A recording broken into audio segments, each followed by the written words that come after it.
Nabusog na tayo sa pasasalamat. Ngayon, tayo po ay dadako naman sa salita ng Diyos. So kanina, tayo po yung nagsasalita. Ngayon, sabi nga sa mga bata, bawal magsalita habang dapat makinig habang may nagsasalita. So yun yung batas namin sa mga bata. So tayo din po, dapat buong puso, buong isip tayong makinig sa salita ng Diyos dahil ang nagsasalita po dito sa harap ay hindi naman po talaga kami lang. Kumbaga, lahat ng bibig kasi namin, sasabihin namin, ang Diyos ang hinihingian namin ng panguna kasi kung kami lang, di naman talaga namin to kaya. So, bigyan natin ng oras, lakas, lahat. Bawat minuto, wag nating sayangin sa pakikinig ng salita ng Diyos. Yung mata natin, di ba may mga times na parang pumipikit yan, inaantok, wag nating hayaan na gano'n yung mangyari. Kasi kahit napuyat tayo, kung mahal natin ang Diyos, ibibigay natin ang lahat para sa Kanya. So, ngayon po, tinatawagan ko na ang gagamitin ng Diyos para sa araw na ito. Ibigay natin sa Diyos ang para sa Diyos. Kaya ang oras na ito ay para sa Kanya. Tayo po yung makinig ng salita ng Diyos na ibabahagi sa atin na ating si Brother Arniel Deloria. Purihin po ang salita ng Diyos.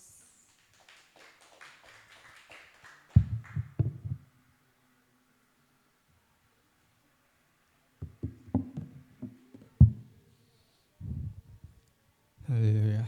Sana naman pong privilege na makatayo sa harap at makapag-share, makapagbahagi ng salita ng Diyos sa ating lahat. No? Every time talaga na ako din na-assign na mag-speak talagang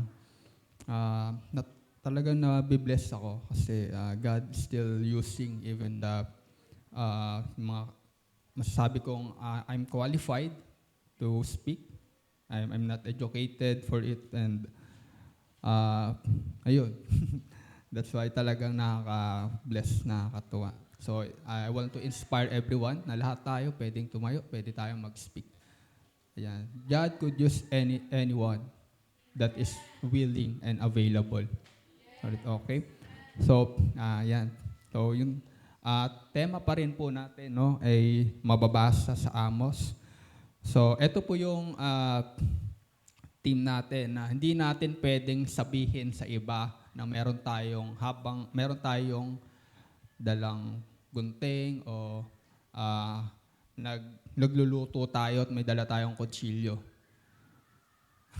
Kasi po, yan, sabi nga po dito ay, yan, mga taga-Israel, gagawin ko ito sa inyo. Kaya humanda kayong humarap sa Diyos. Handa na ba kayong humarap sa Diyos tapos may dala siyang patalim, no? Dala kang patalim. So, ayun yung tema po natin. So, gusto ko lang pong i-share din yung background ng verse na yan, no? Ito po yung times na si Prophet Amos ay nakatanggap ng prophecy or revelation from God. Na ito yung time na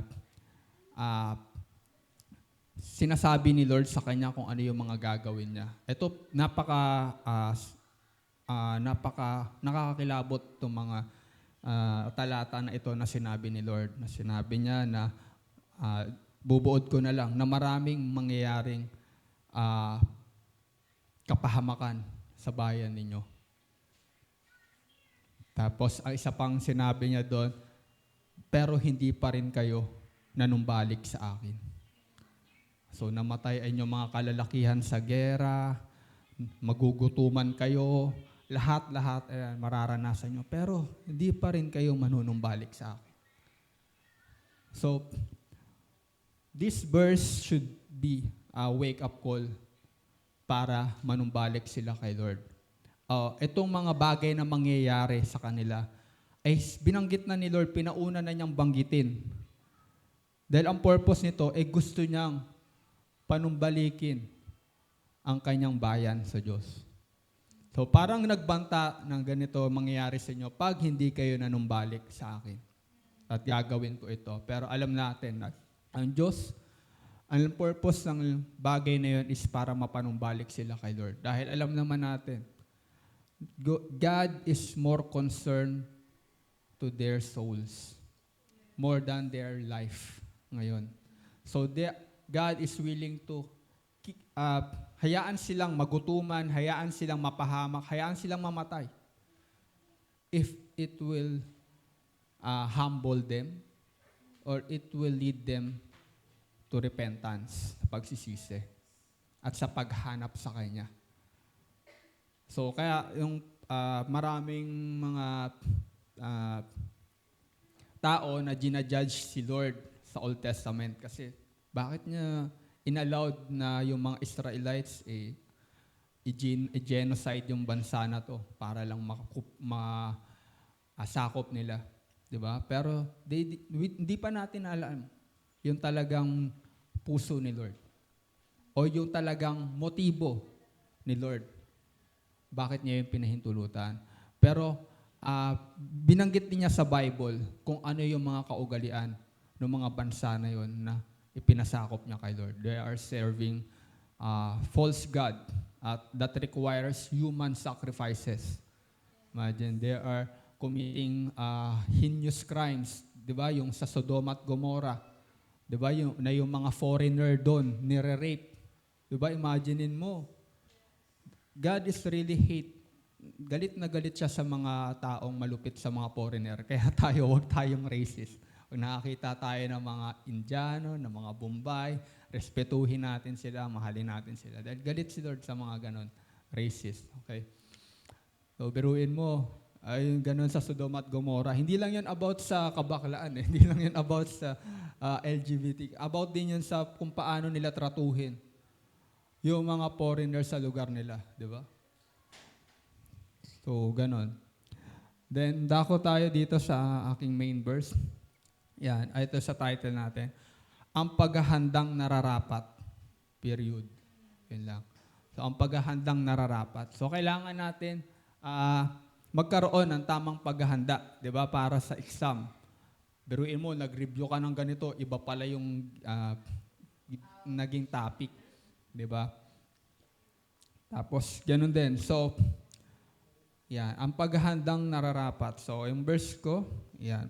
So, alam naman natin, no, yung mga nangyayari ngayon sa buong mundo. So, maganda rin manood ng mga balita, hindi lang yung mga telenovela, teleserye, mga ganun, aksaya oras lang yun. Pero maganda rin manood na maging updated tayo sa mga nangyayari ngayon. Tingnan yung pagmahal ng gasolina. Alam nyo ba saan pwedeng mag-lead yun? Pwede yung mag-lead sa pagmahal ng bilihin. At yung pagmahal ng bilihin, pwedeng mag-lead sa kagutuman. Diba? Yung mga taong hindi na-afford yung mga mamahaling bigas, mga ganyan. Tapos yung mga, yun nga, nawawala ng mga trabaho. Ganun, di ba? So, kasi nagmahal na yung mga bilihan, nagmahal na yung pasahod. So, marami pwedeng mawala ng trabaho. Yan. Tapos yung mga kapatid din natin, di ba, na may mga sakunang nangyayari na nagiging dahilan para di sila makaahon, mga ganon. So, it will lead to the prophecy na mangyayari, sabi ni Lord, na bago siya bumalik. So, magkakaroon ng rumors of wars. Hindi nga lang rumors, di ba? Nagkakaroon na talaga ng gera na naging cause ng pagmahal ng langis. So, natural disasters, ayun yung mga earthquake, meron pang nababalita na magkakaroon ng big one na tatamaan yung, biruin mo, EDSA mismo, tatamaan niya ng fault dahil may fault line daw dyan. So, natural disasters. So, una yung wars, rumors of wars, global conflict. Ayan. Pangalawa, natural disasters. Ayan. Famines. Pangatlo, rampant lawlessness and deception. Yung talagang laganap na kawalan ng lawlessness o ng laganap na parang normalize na yung kasalanan. Ba, yung parang nagiging entertaining na lang yung mga masasamang gawa na dati. Pagka ginawa mo, i-judge ka kagad. Pero ngayon, parang entertaining na lang. Pag nagmura ka, parang entertainment na lang. Okay lang yan, kahit ganyang bibig yan. Ganyan. Kumbaga, nagpapatawa lang yan. O kaya, may binubuli, may ginagawa ng ano, meron nga nagnakaw ng ano, naging katatawanan lang, hindi na hindi na siniseryoso yung mga bagay-bagay na alam nating dapat tinuturing nating masama, parang nagiging ano na lang. 'Di ba? Pag nakinig ka ng mga social media, may mga ano doon na instead na magalit ka, nagiging katatawanan na lang sa kanila. 'Di ba? Tapos yung kabanalan, nagiging parang masama pa yung pagka nagsabi ka ng nagturo ka o nagpayo ka ng katwiran, ayun pa yung minamasama nila. 'Di ba? Pagka merong artista, 'di ba, na naging trending doon dahil nag-share lang naman siya. Sigurado ayun yung mga napakinggan niya sa pastor niya na siguro din naman ina-apply niya sa buhay niya. So, maraming nagagalit sa kanya doon sa mga sinasabi niya. So, ganun yung nagiging takbo ng ating lipunan niyan. Kasi pagka ang kasalanan na normalize, yung kabanalan o yung righteousness, parang nagiging masama sa paningin nila. Nagiging judgmental ka para sa kanila.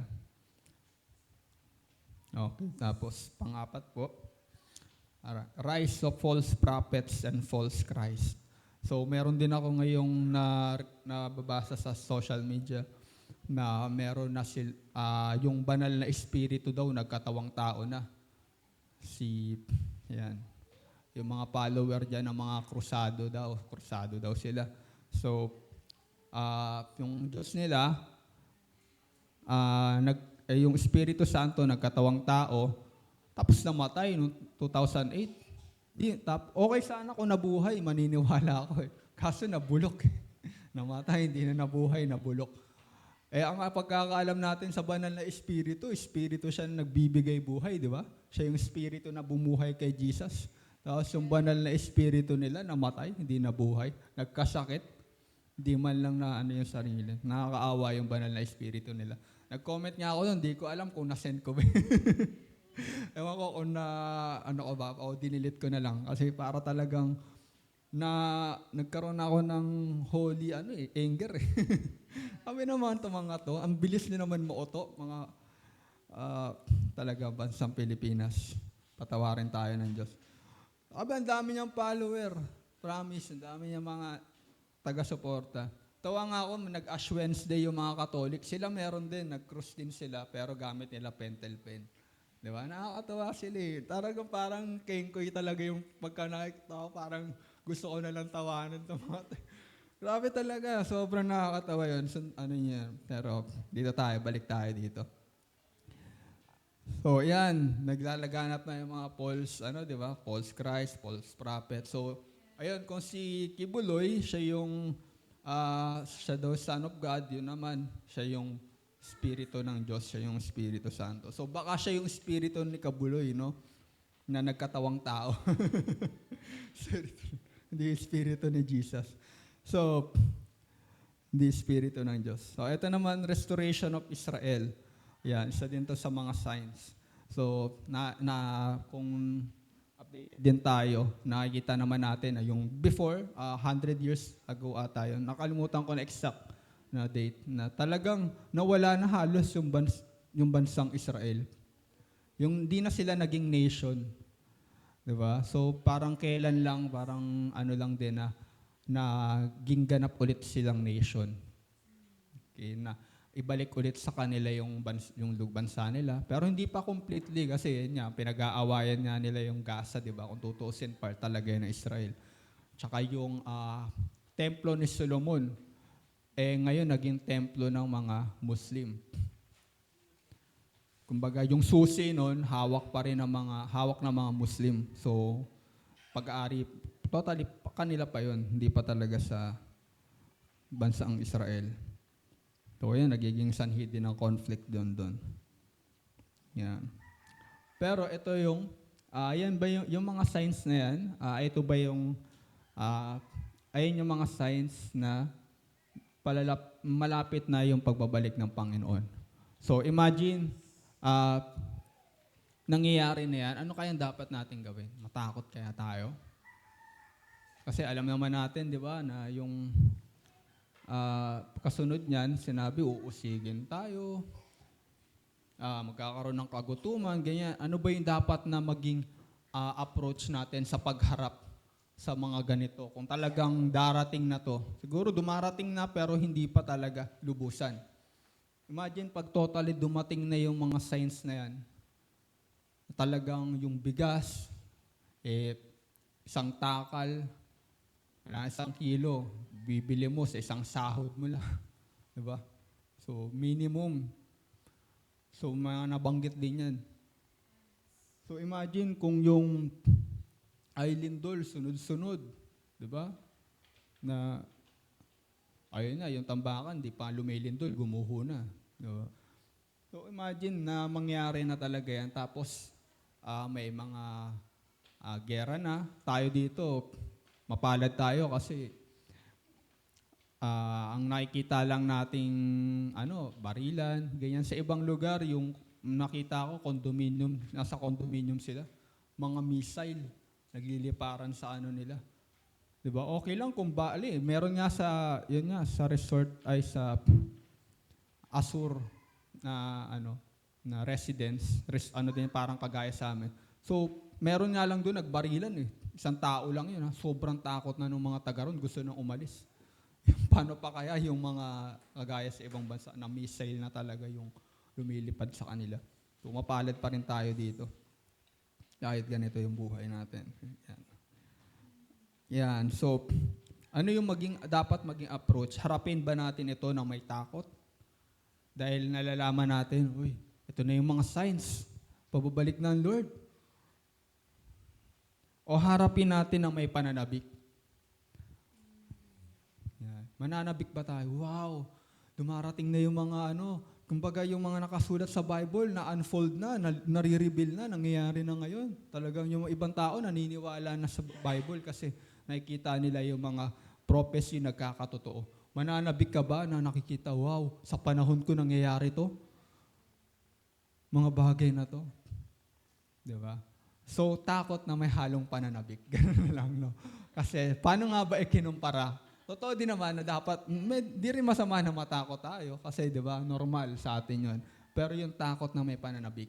Bakit? Kasi yung pagbalik ng ating Panginoon ay ikinumpara sa isang babaeng manganganak. So, ano ba nararamdaman ng isang babaeng manganganak? Di ba? So, basahin muna natin itong verse. So, dito tayo. Yan, sa 1 Thessalonica. 1 Thessalonians 5:3. So, kapag sinabi ng mga tao, tiwasay at panatag ang lahat, biglang darating ang sakuna. Hindi sila makakaiwas sapagkat ang pagdating nito'y tulad ng pagsumpong ng sakit ng tiyan ng isang babaeng manganganak. Yan, so, sige, balikan muna natin yung sa 2 muna tayo. Sapagkat alam na ninyo na ang pagdating ng araw ng Panginoon ay tulad ng pagdating ng magnanakaw sa gabi. Ayun yung una. Kapag sinasabi ng mga tao, tiwasay at panatag ang lahat, biglang darating ang sakuna. Hindi sila makakaiwas sapagkat ang pagdating nito ay tulad ng pagsumpong ng sakit ng tiyan ng isang babaeng manganganak.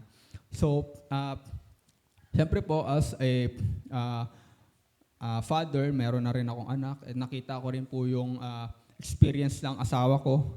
Yung nagdadalang tao siya, bago siya manganak. Talaga nakikita ko talaga yung hirap niya bago siya manganak. Diba? Nandiyan pa yung labor, magle-labor pa talaga. So almost, yung iba inaabot ng isang araw, pero yung iba saglit lang. Yung kay Kaina, parang mga 12 hours lang. Yung kay Sasa, parang 3 hours lang daw kasi di daw siya medyo naghirap kay Sasa. So,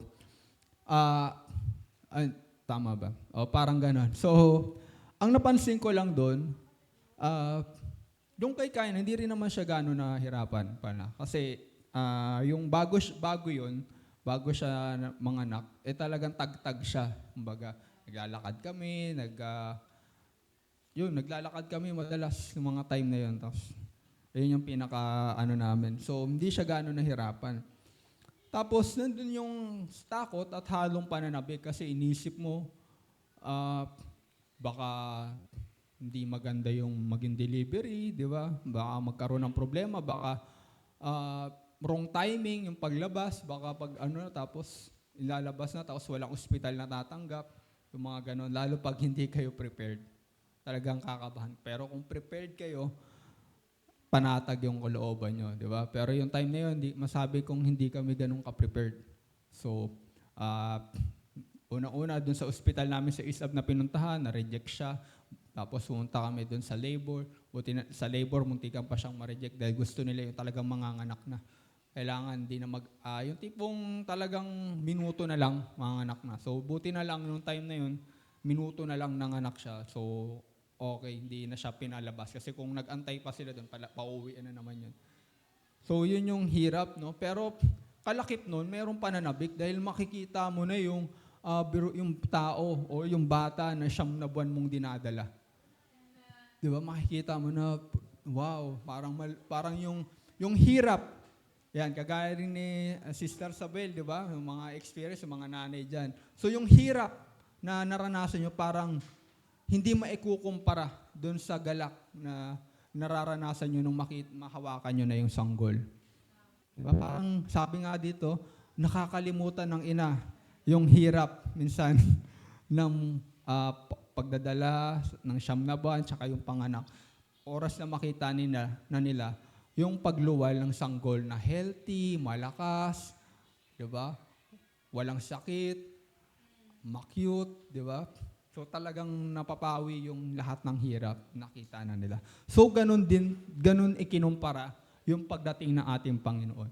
Na doon, nandiyan yung kahirapan, nandiyan yung bigat, nandiyan yung takot, pero once na dumating na siya, lahat, mapapawi lahat ng hirap na naranasan mo dahil makikita mo na yung sanhi ng hirap na yun na worth it pala.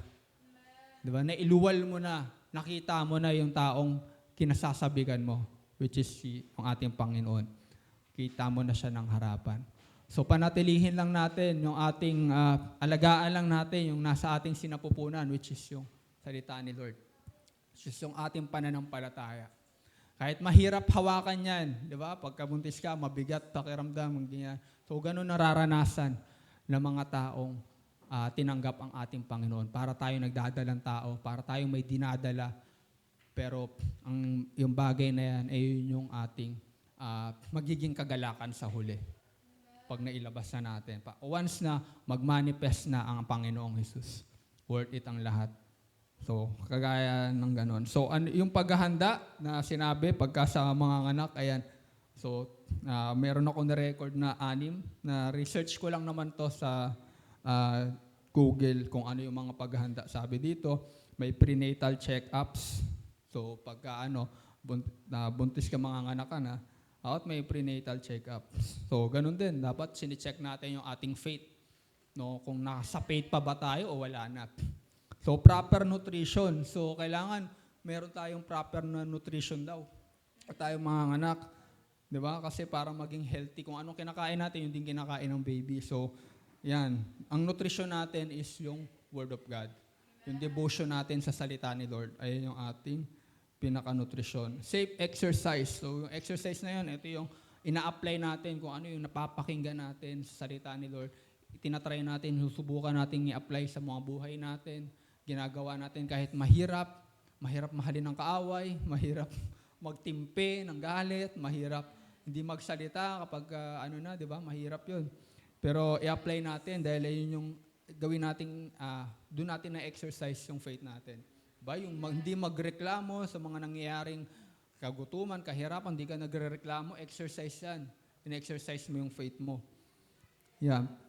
Delivery preparation, ayan, hinahanda mo na yung kung paano mo yung delivery mo. So, sa akin, ko nito, kung i-apply natin sa spiritual life, so we regularly attend church services. So, lagi tayong ma-attend ng gawain sa church kasi dito, di ba sinabi nga na ang church, yan, ito yung naghahanda sa atin. Di ba? So, dito din tayo na, dito tayo nakakarinig ng salita ni Lord. So, dito natin mas nararanasan ng Panginoon. So, yan. So, learn about labor sign. Yan. So, alamin natin yung mga sign na nagli-labor ka na malapit ka ng mga anak. So, 'di ba sa mga may mga labor sign talaga na pag nararamdaman na nila to, ganito malapit na. So, ganoon din yung pagbabalik ni Lord, may mga signs, 'di ba? May mga signs. So, inaalam din natin. At avoid harmful things. So, iniwasan din natin yung mga bagay na makakasama sa atin. Siyempre, kung dati ka nagbibisyo, tinitigilan mo na yung bisyo mo kasi alam mo na yun di makakabuti yun sa pinagdadalang tao mo, di ba? So, ayan, iniiwasan na natin yun. Kung ako dati, puro inom, puro sigarilyo, ganito, ganyan. Ngayon, iniiwasan ko na kasi alam ko makakasama to sa dinadala ko. Nakakasama to sa pananampalataya ko, di ba? So, ayun ang po natin. No? So, ang dinadala natin is salita ni Lord. Ang banal na espiritu. Pinapanatili natin siya. Dahil pwede siyang ma-abort, pwede siyang mawala sa'yo, pwede siyang mamatay. Kaya kailangan natin yung mga na yan para mapanatili siyang healthy yung ating relasyon sa ating Panginoon. Diba? So, yan. So, we do, ganyan yung inaano natin. So, ayan. So, yung una, hinalin tulad yung pagbabalik ng ating Panginoon sa taong malapit ng mga anak. Okay? Pangalawa, hinalin tulad ito sa isang magnanakaw. Diba? So, balikan natin yung verse. Yan. Paghahanda sa pagdating ng Panginoon ay parang paghahanda sa pagdating ng magnanakaw. Ito yung pangalawa naman. So, mababasa natin sa mga taga-Thessalonica 5:11, sapagkat alam na ninyo ng pagdating ng araw ng Panginoon ay tulad ng pagdating ng magnanakaw sa gabi. Okay, bilang guard, ito yung na sa gabi, yung naman dun umaatake yung mga masamang loob. Hindi sila atake sa araw kasi kitang-kita sila. Sa gabi, umaatake sila tulog. Ako isa sa experience ko yun. Guard ako, yung sa din, na di ko rin talaga makakalimutan. Nakatulog ako noon. Tapos dumating yung truck, may dumating na truck na dapat doon. Hindi ko napagbuksan. Nagalit sa akin yung So, nakapasok naman sila. So, gabi yun, talagang, dapat talaga sa gabi, nakabantay tayo. Diba? So, ayun. Lalo kung guard ka, di nyo ako dapat gayahin. Sorry, Lord, kung naging pabaya ako nung guard ako. So, yun. Yun din yung natutunan ko na dapat pag guard ka, sa gabi, mas mapagmatsyag ka kumpara sa araw. Sa gabi, dapat mas alerto ka kasi ito yung mga oras na talagang mas mapanganib. So, tayo bilang paghahanda sa pagdating ng Panginoon, dapat maging tulad tayo ng isang guard na nakahanda sa pag-atake ng magnanakaw. Kasi nga sabi dito, di ba, ng pagdating ng Panginoon, parang pagdating ng magnanakaw, hindi nag-aabiso, hindi nagsapasabi na, darating na ako, kundi biglaan. Darating siya sa mga oras na parang tulog yung mga tao, di ba? Hindi nakahanda. Yung mga tao na kung saan parang, matagal pa dumating si Lord. Biglang dadating si Lord doon sa time na yun. Na gano'n yung mindset ng mga tao. Doon dadating si Lord doon sa mga panahon na parang, matagal na sinasabi yung darating si Lord. Hindi na matagal pa yung darating, 100 years. Biglang darating si Lord doon. Sa mga panahong hindi natin inaasahan. So, kung alam natin na darating ang magnanakaw, ano yung ating mga gagawin, di ba? Na paghahanda. So, you keep sight in your area of responsibility. So, bilang isang guard, meron kaming mga tinatawag na nakalimutan ko na yung Siyam yun Siyam ba o ano? Nakalimutan ko na. Basta meron kayong mga protocol o mga kami, kumbaga, minamasdan namin yung area na kung saan responsable kami. Kumbaga, sakop namin. Minamasdan namin yung aming nasasakupan. Hindi namin hinahayaan na may makapasok dyan na hindi taga dyan o hindi kilala o walang hindi pinapahintulutan na pumasok. So, binabantayan natin yan. Wala ka tayong pakialam kung sa labas ang may anong manggawin nila o sa ibang lugar. Di mo na responsibility yun. Di ba? Pero yung area of responsibility mo kung saan, na-assign ka dito, ay yung area mo. So, kailangan mong bantayan din. Dahil once na may mangyari, may mawala dyan, responsibilidad mo yun. So, ganun din tayo. We have an area of responsibility, which is yung ating family. Yan, unang-una din yan. Yung ating sarili. Yan. At merong area na we also have an area of influence. Ayun naman yung mga na pwede nating impluwensyahan. So, meron tatlong circle, isipin natin. So, ito yung ikaw, ito yung sarili mo, responsibilidad mo yung sarili mong tingnan, anong ginagawa mo, ang ano mo. So, hindi titingnan yung mali ng iba, kundi yung sarili mo, titingnan mo, obserbahan mo, ano bang mga nagagawa ko ngayon, tama pa ba to, ganyan. So, you're checking yourself, you are hard to yourself more than others. Di ba? Kasi minsan nababaliktad eh. Mahigpit tayo sa iba, maluwag tayo sa sarili natin. Pero this time, dapat check lagi natin yung ating sarili. Ito yung ating area of control. Hindi natin control yung ibang kundi sarili lang natin. Hindi natin control yung mga anak natin, yung pwede lang natin sila influensyahan.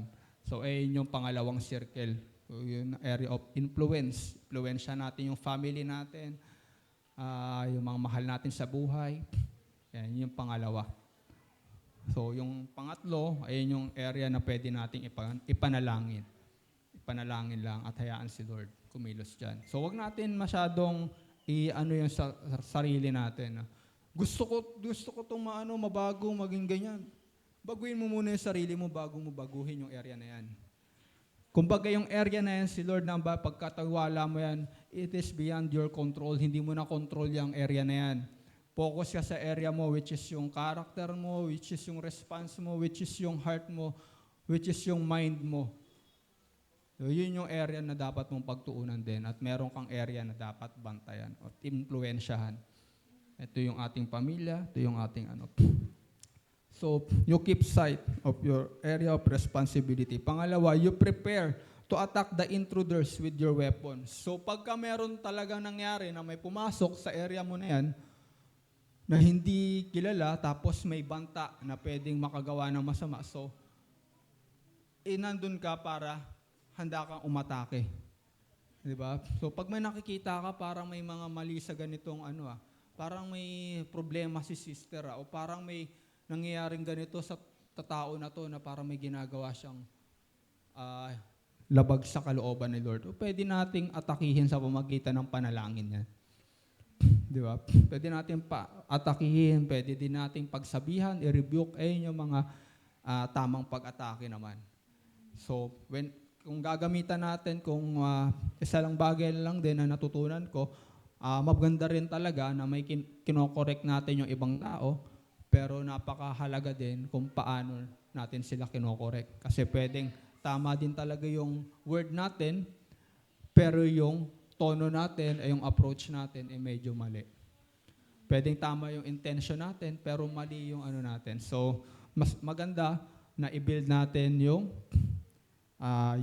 relation, yung connection. Yun muna talaga yung mahalaga. Hindi lang palabasin na mali sila. So, kailangan paano natin na concern tayo, mahal natin sila. Lahat ng ginagawa natin is for them, to build them, not just to correct them. No? So, connection over control. So, connection over control. Dapat connection muna. Hindi control yung nasa isip natin. Yeah. Yan. So, sa 4, ngunit wala na kayo sa kadiliman, mga kapatid, kaya't hindi kayo mabibigla sa araw na iyon na darating na para magnanakaw. So, dahil wala naman tayo sa kadiliman, hindi tayo mabibigla daw. Kung darating yung mga bagay na to, hindi tayo mapatakot, hindi tayo magugulantang. Di ba? Kasi handa na tayo, napakinggan nyo na to dito. God is preparing you. Alam niyo ba yung preparation natin sa pagbabalik ni Lord? Hindi lang naman ikaw yun. piniprepare mo yung sarili mo, kundi God is also preparing you through your circumstances. Kaya maaring yung mga kahirapang nadadanasan natin ngayon, nawala ng trabaho, ganyan, maaring preparation din yan. Pagdating ng Panginoon, handa ka na. Naranasan ko na to dati. Pero na-survive namin, di ba? So may mga ginamit si Lord sa panahon na to eh. May gagamitin ulit si Lord sa panahon namin. Pag nangyari na to.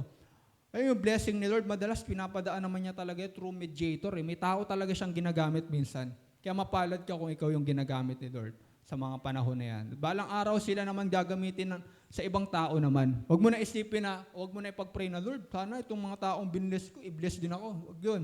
Hayaan mong i-bless din sila ng iba at si Lord laging magbibigay ng tao na i-bless ka. At sila magiging blessing sa iba. Wag sa'yo, wag mong isipin na magiging blessing sila sa'yo o isipin mong investment to. Parang ganon. So they will be blessing to others also. Yeah. So yung pagbe-bless mo sa iba, ina-acknowledge mo na bless lang din ako ni Lord, kaya ako makakapag-bless sa iba. So, ayun yung ano. Hindi tayo nag-aantay na babalik sa atin. Diba, na iba, gagawin ko to kasi nag-expect ako na ibabalik nila to. O gagantihan nila ng kabutihan. Hindi yun. So, ayan. Kaya, sa 5, kayong lahat ay kabilang sa panig ng liwanag, sa panig ng araw, hindi sa panig ng gabi o ng dilim. Kaya nga kailangan tayo'y manatiling gising, laging handa at malinaw ang isip at hindi tulad ng iba. Sa gabi ay karaniwang natutulog ang tao at sa gabi rin karaniwang naglalasing. So ito yung tatlong tatandaan natin, katangian ng nasa panig ng liwanag. So dito natin i-categorize yung sarili natin. Ako, Lord, sometimes we need to ask for forgiveness kung makita natin sarili natin. Uy, parang nasa panig ako ng dilim. Uy, parang, yeah. So ako din, inaano ko, Lord, patawarin mo ako if sometimes I'm acting like I'm in the side of darkness. Di ba? So, God is gracious. So, dito, katangian na nasa panig ng liwanag, gising.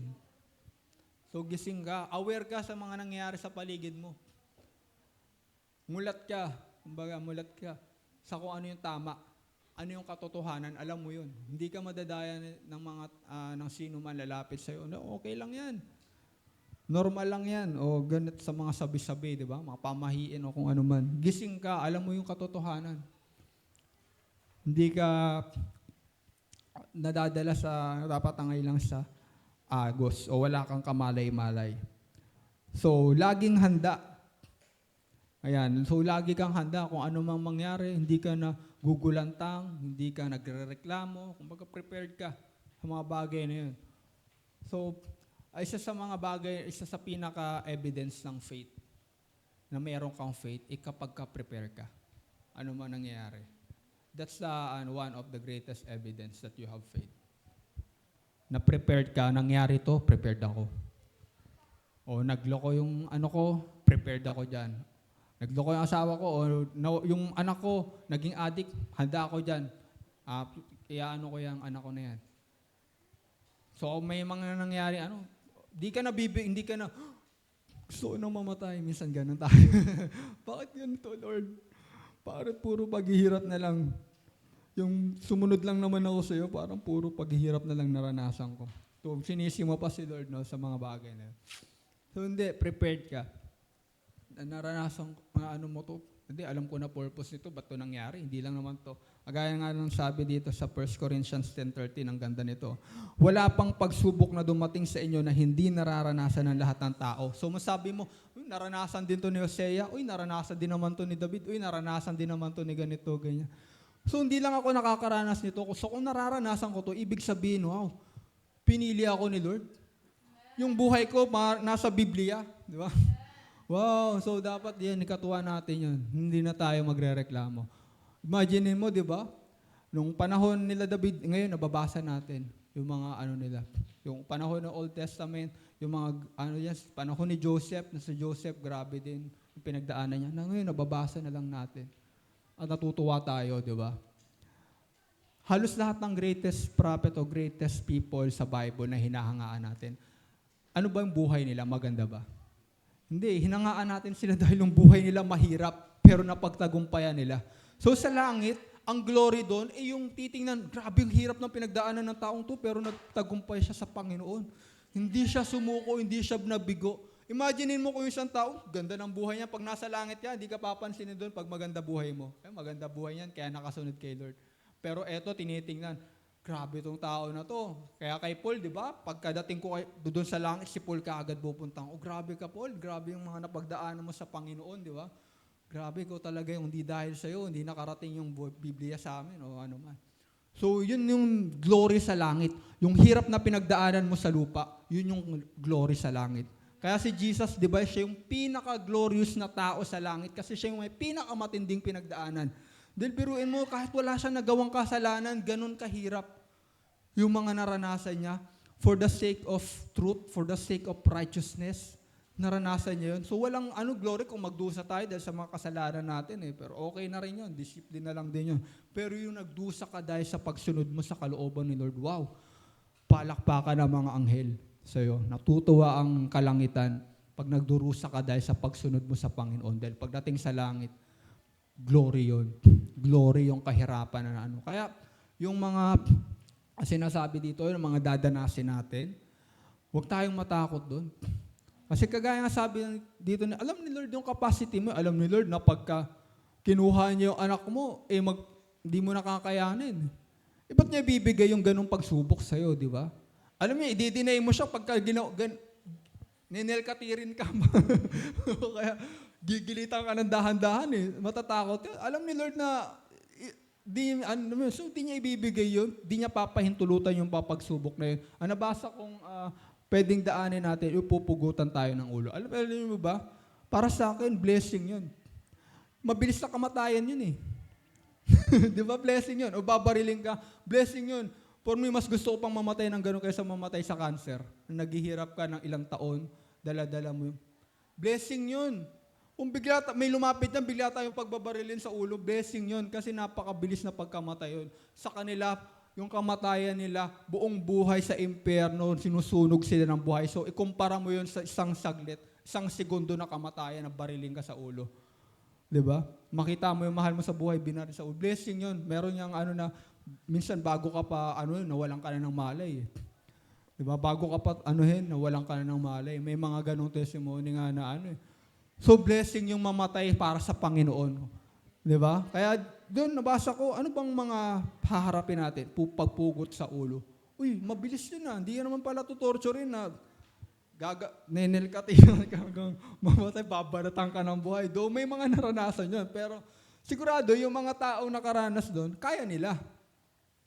Kaya nila. Siguro mas matindi pa yung naranasan nilang hirap. Kung baga kaya nila, merong part sa utak natin na once na yung pain umabot na doon, wala ka nang mararamdaman. So, ganun ka-gracious si Lord. Alam niya, yung kapasidad binigyan niya tayo ng ganung katawan na alam niya capable of pain, na may sakit na nararamdaman. Pero merong pain capacity lang yung katawan natin na once na ma-reach mo, wala na. Wala ka nang mararamdaman, manhid ka na. O bilang isang na rin, naranasan ko rin diba, dahil before ako naging boxer, naranasan ko maipag-away. Kaya may mga times na pag talagang bugbog ka na, di mo na maramdaman yung suntok, bugbog ka na So parang manhid ka na. So merong ganun. So huwag natin katakutan kung mangyari man yun. May mga times na pag gutom ka na, pag umabot ka na ng ganitong parang ayaw mo na kumain Diba? Merong ganun. At blessing yun kung sakali mang maghirap tayo para sa Panginoon. Kung barilin tayo para sa Panginoon kesa i-deny mo siya. Anong benefits na i-deny mo siya? Operan ka ng pera ng o mabubuhay ka, i-deny mo lang si Christ. Anong benefits nun? Panandalian? Pero kung tutukan ka, kung mamamatay ka kay Lord, napakagandang bagay nun. Kasi bakit? Sakit na yan, saglit lang yan. Biruin mo, pag binaril ka sa ulo, shutdown ang utak mo. So walang pinagkaiba yun kapag ka nasuntok ka tapos nahimatay ka. Walang pinagkaiba yun dun. Naranasan ko na before na masuntok na himatay ako, nagdilim. Parang yun na yun, 'di ba? Parang lang, ganun lang din yun. So wag nating katakutan 'yan. Mga kapatid, yung mga bagay na yun, dapat harapin natin yun ng nasa isip natin is yung tagumpay. Nasa isip natin yung pagkatapos nun. Pagkatapos kong maranasan to, ano yung makakamtan ko. Yung glory. Kagaya na sinabi dito sa Bible na, di ba? Jesus Christ seen the glory ahead. Nakita niyo yung glory after maranasan niyo yung hirap. Kaya He endured the pain, the suffering, dahil tinitingnan niya yung glory pagkatapos nito. Diba? He's focused on the glory, not on the pain na nararanasan niya. Hindi sa mga taong sumampal, nandura sa kanya, hindi siya doon nakapokus dahil kung doon nagreklamo na siya, nilipol na lahat ng mga tao na yun, pero hindi nakapokus siya sa glory pagkatapos ng paghihirap na yun. So, ganun din ang ating maging mindset. So, wag nating katakutan kasi kung nasa isip mo ngayon, hindi ko kaya yung ganito. Hindi mo kaya. So, hindi ibibigay ni Lord yan. Hindi ka niya pahirapan ng ganyan. Baka i-rapture ka na lang, di ba? Gusto mo, ma-rapture ka na ngayon. Kasi hindi mo pala kaya yung hirap na yan. So, pero hindi mo makukuha yung glory. Alam niyo sa Bible, pwede ka lang maging martyr o pwede kang ma-rapture. Once na namumuhay ka sa kalooban ni Lord. It's either rapture or you get martyred. So merong mga namatay ng payapa, namatay lang sila natutulog, dahil sa katandaan, namatay sila. So parang gano'n na rin, di ba? So pwede mong piliin maging martyr. Pwede kang with the glory, may glory yun. O piliin mo na magkaroon ng payapang kamatayan. Pwede din yun. Pero pinaka-the best yung pipiliin natin kung ano yung will ni Lord sa buhay natin. Eh yun naman yung para sa ano, di ba? Si Enoch, si Elijah, di sila nakaranas ng kamatayan. So, sa ating panahon, pwede mangyari yun. Dahil malapit na dumating si Lord. So, magiging normal na lang yun noong unang panahon, 2 tao lang yung na-rapture o yung hindi nakaranas ng kamatayan. Time will come, pag dumating si Lord ngayon at naglilingkod tayo sa Kanya, bagay na yun ay magiging parang normal. Hindi ka na makakaranas ng kamatayan. Diba? Kung yun yung bagay na kinakatakot mo, sige, takot kang mamatay, sige, kunin na kita dito. So, ganun. So, God knows what's your capacity o yung kakayanan mo. Hindi mo kayang mamatay, sige, kukunin ka na ni Lord. Basta manatili ka sa Kanya na naglilingkod, you didn't see death. Pwede mong hindi maranasan yun. O kung maranasan mo na man, sigurado sa payapang paraan. Sa payapang paraan. Yan. So, eto naman ang mga katangian ng nasa panig ng dilim. Walang kamalay-malay. Diba? Mga nasa panig ng kadiliman, wala silang kamalay-malay. Sunod sa agos. Yan. Kumbaga, kung ano yung uso, yun na sila. Magulo ang isip. Kumbaga, gender, ultimo sa kasarian nila, confused sila.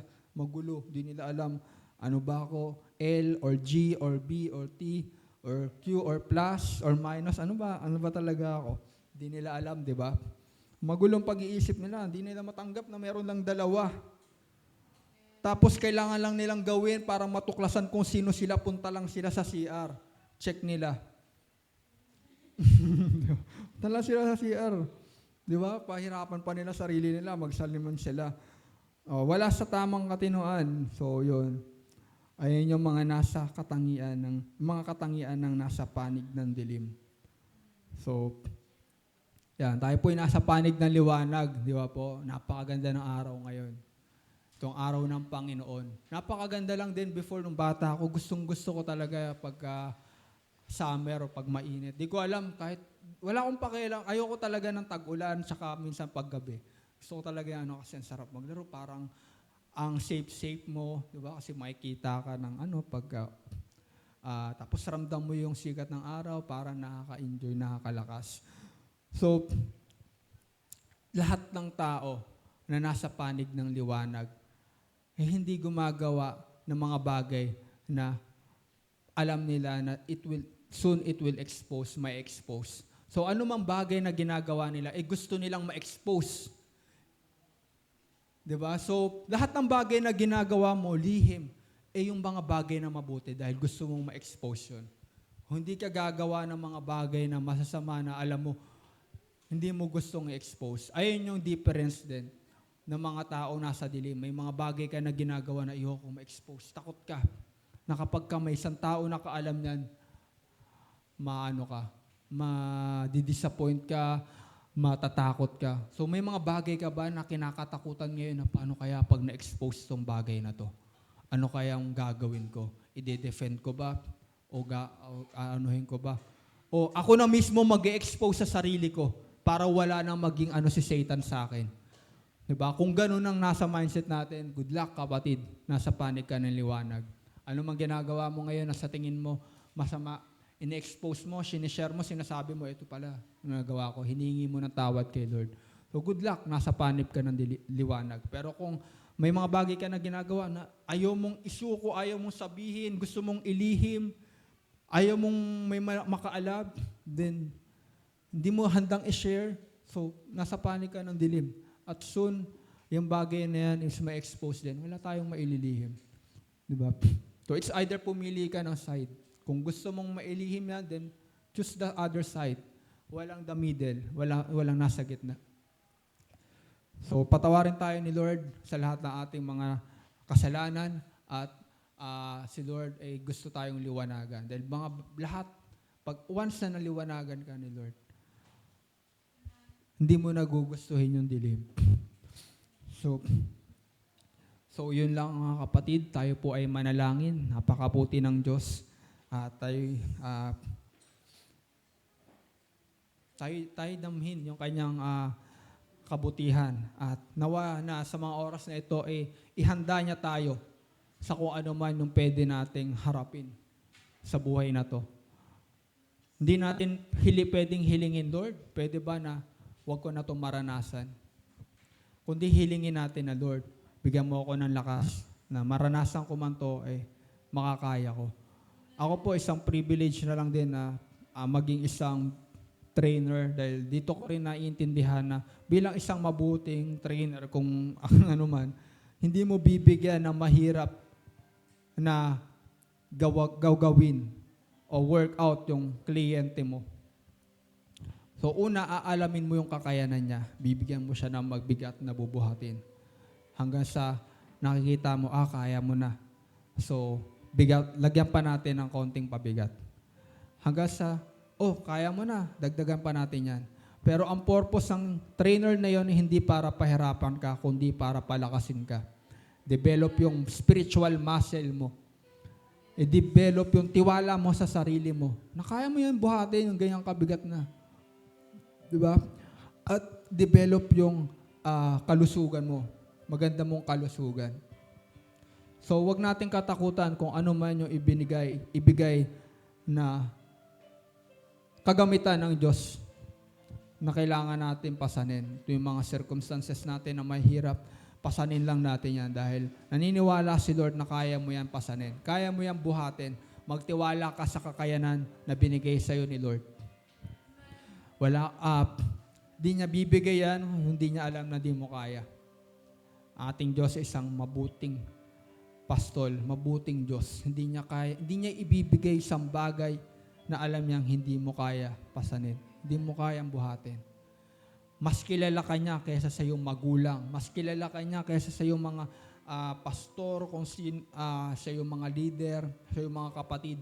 Kaya alam na alam niya yung specific na problema, specific na mga suliranin na i-allowed niya lang sa buhay mo. Dahil alam niya na ito yung maghahanda sa'yo. Ito yung magpapalakas sa'yo. Ito yung magpapatatag sa'yo. Ginagawa niya yun na may pagmamahal. Hindi mo naranasan niya na aksidente lang. God's desires is to prepare you. Lahat lang yan para sa paghahanda sa'yo. Kaya yung inahangad mo na magandang buhay, hinahangad mo na pagmamahal, hinahangad mo na comfort, ano man. Alam ni Lord yan. But God doesn't want you to settle for less. Mas may the best siyang ino-offer. Mas the best siyang plano. Sabi niya, di ba, one of my favorite verse, if you seek ye first the kingdom of God and His righteousness, all these things shall be added unto you. Iba yung way ni Lord. Lahat ng yan, ikaragdagan na lang kapag hinanap mo siya. At may isa pang pangako ang Diyos. Hindi lang yung pangangailangan mo, yung ipoprovide niya pagka hinanap mo siya. Meron pa siyang isang salita na sarap panghawakan. Ito yung sabi niya, delight yourself into the Lord, and He will give you the desires of your heart. Hindi lang yung needs mo. Once na nahanap mo na sa Kanya yung kagalakan, yung kakontentuhan, yung kaligayahan, now it's time for Him to give you the desires of your heart. Ito na yung time na ibibigay niya yung desire ng heart mo. Dahil nauna na siya dyan. Dahil tama na yung desires mo. Dahil alam niya na hindi mo na siya ipapalit kung ibibigay niya yung desires na yan. Hindi na siya magiging pangalawa doon. Delight yourself into the Lord. Sa Kanya mo muna hanapin yung pagmamahal, kagalakan, yung peace, yung comfort. And He will give the desires of your heart. Alam niya yun. Alam niya yung longings mo. Alam niya yung hinahanap mo. Na minsan hinahanap mo sa maling lugar, sa maling tao, sa pera, sa trabaho. No. Matatagpuan mo yan unang-una sa Kanya. You are confused. Confused ka lang. Hindi mo alam yung talagang gusto mo. God designed you for a purpose. And the only thing that could fulfill that purpose is Him. God designed you with a longing, with the desires that you could only found on Him.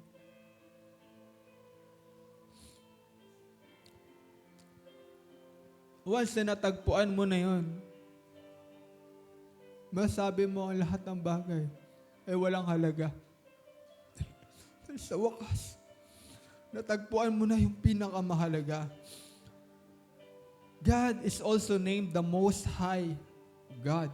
He is the Most High. Wala siyang kapantay. He is the Ancient of Days. Nandyan na siya nung unang-una pa. Alam na niya yung nangyayari nung unang-una pa. At alam niya yung nangyayari sa kasalukuyan niya. Hindi siya nabigla kung ano yung nangyayari sa'yo. Anong mga bagay na nagawa mo, hindi siya nabigla. He is from the Ancient of Days. Nananatili siyang ganun. Hindi siya nagbabago. He is the Most High. Wala siyang kapantay. Wala siyang karibal na pwede mong pagpilian. Once na minahal mo siya, you hate everything that will distract you from Him. Mapupuot ka sa mga bagay na nakakapaghiwalay sa iyo sa Diyos. Kahit sa magulang mo, kahit sa mga anak mo, kahit sa sino, kahit sa asawa mo, maaari mong kapuotan. Once you love Him so deep that everything is like parang lahat ng bagay ay walang halaga. Lord, I want to have a heart like that, Lord. Na may turing ko na basura lahat ng bagay kumpara sa iyo, God. May turing ko yung oras ko sa iyo, Lord, that is the very precious time that I have. At yung salita mo, Lord, ay yung bagay na itatago ko higit pa sa kayamanan at ginto, Lord. Ito yung bumubuhay sa akin. Lord, kung noong mga panahong di ako naging tapat sa iyo, Lord, naging tapat ka pa rin. At ang dami mong bagay na ginawa na nakakamangha. Paano pa kaya, Lord, kung naging tapat na ako sa iyo? Paano pa kaya, Lord, kung Binigay ko yung best ko sa'yo. Ano pa kaya yung magagawa mo, Lord? Imagine, God is so good to us even we're not good to Him. Hindi pa man natin nare-reciprocate lahat ng kabutihan niya, napakabuti na niya. Paano pa? Paano pa pag inuna mo na siya? Paano pa kung siya na yung naging priority mo, siya na yung naging VIP mo? What more He could do for you? Ano pa kaya yung magagawa niya? Lord, forgive us, Lord. Alam ko, Lord, na dapat may ginagawa na kami na higit na talagang dakila para sa iyong kaluwalhatian, para sa iyong kaharian, Lord. But you cannot do it, Lord. Hindi mo yun magawa sa buhay namin. Because you don't want to be a robot. You don't want to impose your will to us. You want us to embrace it. You want us to accept it. You want us to choose it, Lord. Napiliin na gawin yun, Lord God. Hindi mo pinipilit ito sa amin, oh God. You are waiting for us patiently, Lord. Anak. Just like the prodigal sons, Lord. Hindi mo siya hinanap, hindi mo siya sinundan, Lord, nung umalis siya. But you are there waiting for him. Na kung babalik siya, tatakbo ka at yayakapin siya. Lord, you are just waiting. And you keep waiting and waiting. And waiting, Lord. But we are keeping you waiting, Lord. Hanggang kailan ka namin pag-aantayin, Lord. Tawarin mo kami, Lord. For all our compromise. Sa lahat ng kasalanan. Nagiging dahilan, Lord, para hindi namin magawa yung mga dakilang bagay na pinapagawa mo sa amin, O God. Lord, matagal ka na dapat bumalik, Panginoon. Bakit sabi mo, Lord, until the gospel of the kingdom of God will be preached all over the world, then the time will come. Doon ka na babalik.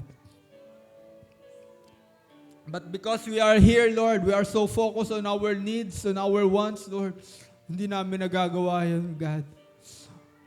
We are sinning, Lord. Sin of commission, Panginoon, na alam namin yung tamang gawin pero hindi namin ginagawa. Hallelujah. Tawarin mo kami, O God. Especially me, O God. Nagsasalita sa harap mo, Lord. It is for me, Lord God. It is a message for myself, Lord. I cannot, di ko sila pwede diktahan, O God. I'm just here to influence them, Lord. Sa kung ano yung mensahe mo personally for me, O God. Thank you, Lord, for using me, O God. And I pray, Lord, na sa lahat na nakinig nito, O God, Lord, maihanda mo sila.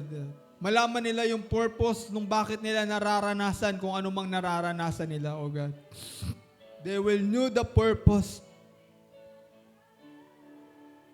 kung bakit sila nasasaktan.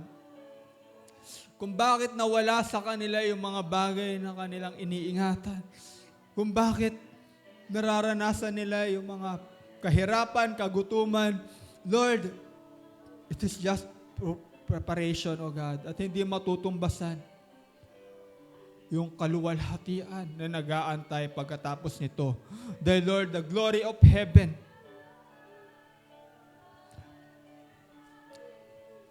ay yung mga bagay na naranasan namin dito, Lord, na amin na pagtagumpayan dahil sa inyo, Lord God. Lord, you love Job so much, O God. At isa siya sa binida mo, Panginoon, sa iyong mga anghel, Lord God. At dahil doon, Lord, he suffered loss, Panginoon. Nawala mahal niya sa buhay, kanyang kabuhayan. Pero, Lord, pinakita mo, Lord, yung katapatan kay Job. Dinoble mo, Panginoon. At hindi lang yun, Lord, kundi naging pagpapala siya, Lord, sa amin ngayon. Sa mga tao nakabasa ng inyong salita. Naging pagpapala siya, Lord, sa mga anghel, Lord, na muntik nang maniwala kay Satan, Panginoon. Na muntik Dahil si Job, Lord, nakusahan. Pero Lord, siya ay nagtagumpay. Kami, Lord, ay maaring inakusahan ng kalaban ngayon, O God. But Lord, make us victorious, Panginoon. Na Lord, lahat ng kanyang sinasabi ay magiging isang kasinungalingan lang dahil sa simula pala siya ay sinungaling na, O Lord. Huwag mong hayaan na yung kasinungalingan ng kaaway, Lord, ay magtagumpay at mapatunayan niya, Lord, na kami hindi totoo. Kundi, Lord, nawa mapatunayan mo sa lahat ng aming mapagnanadaanan, Lord, na kami totoo, Lord. We are real. We are real Christian, Lord God. That we love you, Lord. Na totoong mahal ka namin, Panginoon. Hindi lang sa salita, Lord God. That we are willing to suffer, that we are willing to endure, Lord, and to the end, Lord God. Dahil natuklasan namin, Lord, that there is nothing compared to you, Lord, na walang bagay na may halintulad sa iyo. That you are the only thing that we want, Lord. We find everything when we find you, Lord. You are our everything. This is the time, church. Hanapin natin ang Panginoon. Hindi dahil sa benepisyo, hindi dahil sa status, o hindi dahil uso, kundi hahanapin natin ang Panginoon. Dahil sa Kanya matatagpuan ang buhay. Dahil sa Kanya matatagpuan ang kagalakan. Dahil sa Kanya matatagpuan ang kasapatan. Siya makakapagbigay lahat ng tunay na pagmamahal na di mo maranasan. Sa Kanya matatagpuan. It is a time to seek the Lord na parang siya lang. Hanapin mo siya na dahil sa Kanya. Dahil kung sino siya. Hindi dahil para i-bless ka niya. Hindi para dahil alisin niya yung problema mo. Hindi dahil sa anumang kadahilanan. This is the time. Nahanapin natin ang Panginoon Diyos dahil minahal niya tayo. Dahil mahal natin siya. That's it.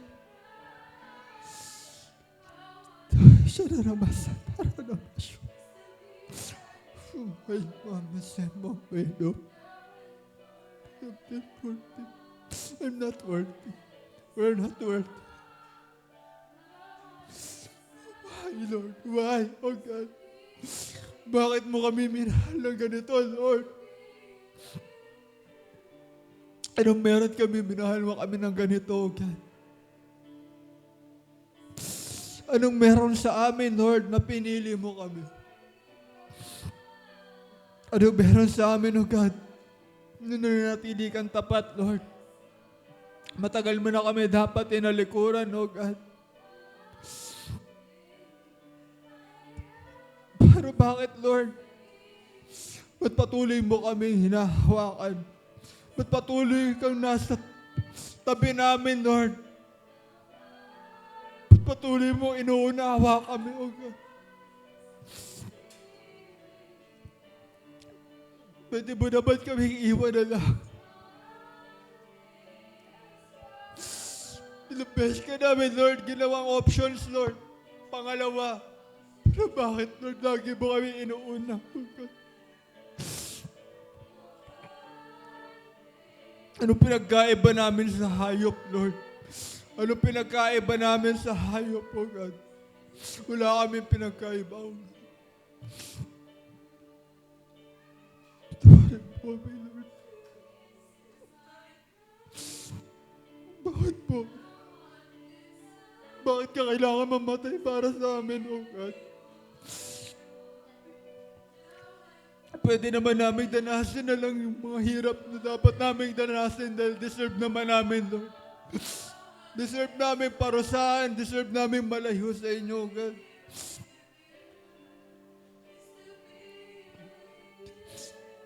Napakaganda ng Panginoon. Hindi namin deserve, Lord. You suffer and die, Lord. Bakit? Bakit, Lord? Ba't kailangan mo? Napakawala naman namin kwenta, oh God. We were willing, Lord, to endure lahat ng naranasan mo, Lord God. For a Judas like us, for a Barabbas like us, Lord.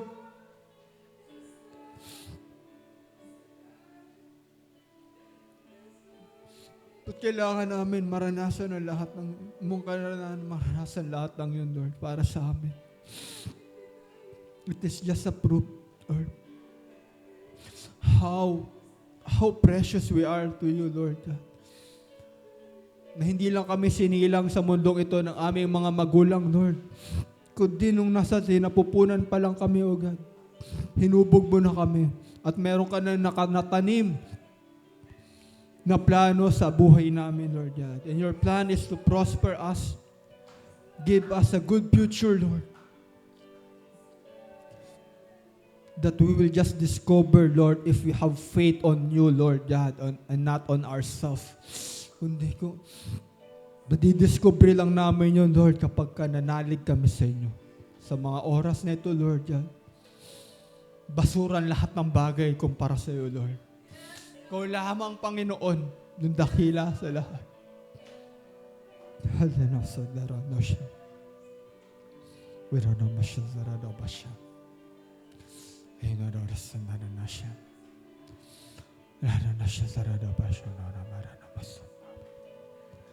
Oh, hallelujah. You're so precious. Every one of us. We are loved. God is counting on you. God is counting on you. He's just waiting.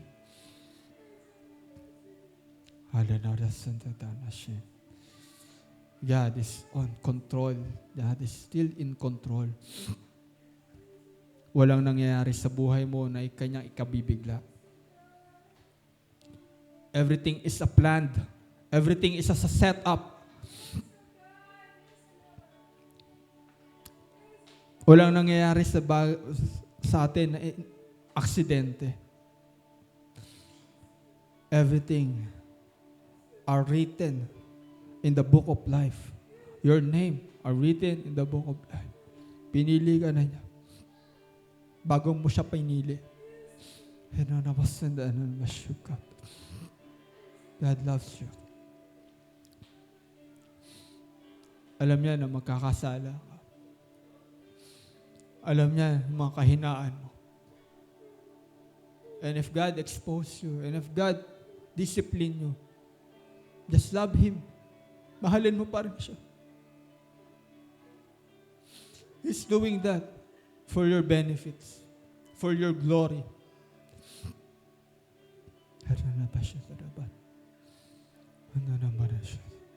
No father, walang sino mang ama maghahangat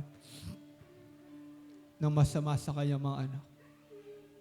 All whose discipline, lahat ng ginagawa niya is para sa kabubuti ng kanyang anak.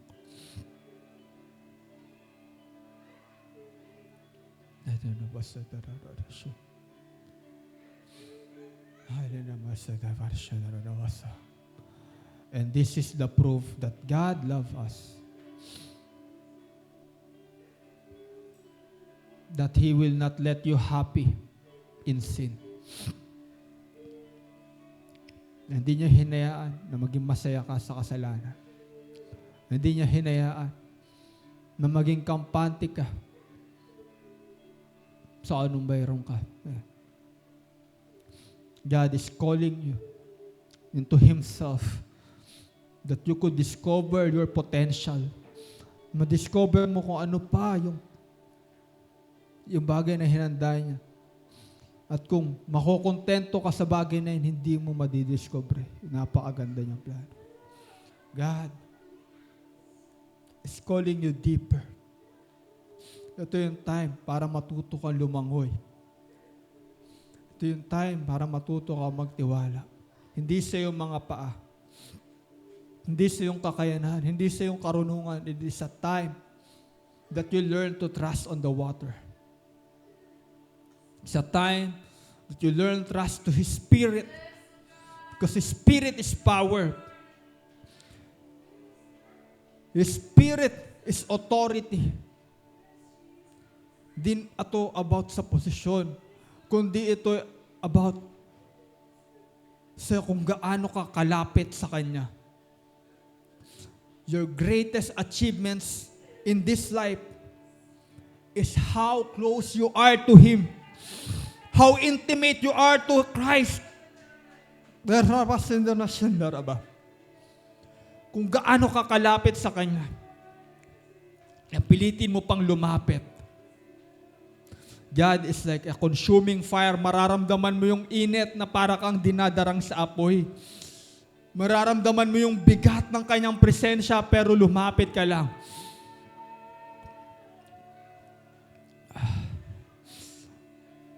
The more close to you, the more you are close to God, the more you shine. The more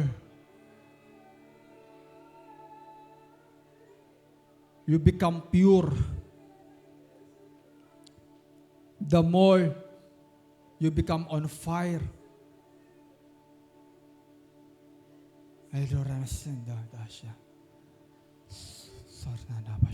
So if there is anything in life that you want to achieve, it is the closeness to God. Close to His heart. Just like David. Even he failed so many times, but God still loved him. And he is called a man after God's own heart. Because he is close. He is so close. And we want that same closeness. So natin maging kasing lapit, maging malapit sa Panginoon. Just like a friend. Just like a lover. You know how, kung paano mo gustong tratuhin bilang isang minamahal. Ganun din. That's how God wants you to treat Him. Tratuhin mo siya bilang isang taong iyong pinakamamahal. Na willing kang ibigay yung sarili mo sa Kanya. That you are willing to suffer for that relationship that you are with Him. God wants that the same devotion, that same closeness, that you are willing to give your body to Him to be used para magamit niya. God, we are here, Lord. Thank you, God. Thank you.